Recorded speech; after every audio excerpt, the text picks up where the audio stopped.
धानिवरी ग्रामपंचायतीत केंद्र सरकारच्या जनजाती मंत्रालयाच्या आदी कर्मयोगी अभियान अंतर्गत ग्राम विकास आराखडा व ग्राम विजन 2030 प्रभावीपणे तयार करण्यात आला।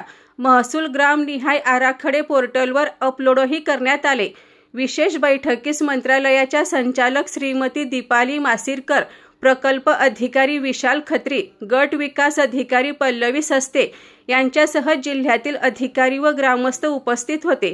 पारंपरिक तारपा नृत्य आणि शिक्षकांनी सादर केलेल्या पथनाट्याद्वारे अभिनयाची संकल्पना प्रभावीपणे मांडण्यात आली।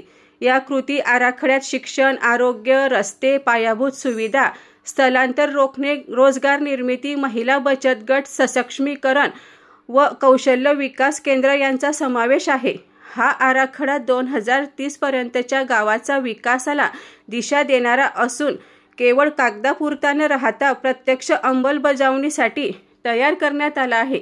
मान्यवरांच्या मते आदी कर्मयोगी अभियान आदिवासी भागात परिवर्तन घडवणारा उपक्रम ठरणार आहे।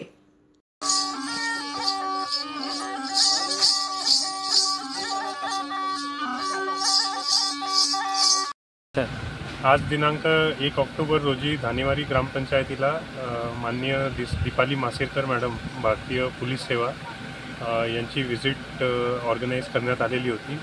तर त्यांनी गावकऱ्यांबरोबर इंटरॅक्शन केलं आणि जे आधी आराखडा झालेला आहे आदी कर्मयोगी योजनेचा ते पण त्यांनी तपासून घेतला आणि त्यांनी काही सजेशन्स पण दिलेले आहेत। त्याच्यात शिक्षण, आरोग्य, रोजगार, इन्फ्रास्ट्रक्चर या सर्व बाबींवर भर देण्यात आलेला आहे आणि त्या आराखड्यात काय त्यांनी जे सुधाव केलेले आहेत ते पण आम्ही कन्सिडर करून ते आराखडा नियमित करून घेऊ। आणि मी माननीय मॅडमचे खूप खूप आभार मानतो की त्यांनी वेळात वेळ काढून डहाणू आणि धानेवारी ग्रामपंचायतीला व्हिजिट दिली।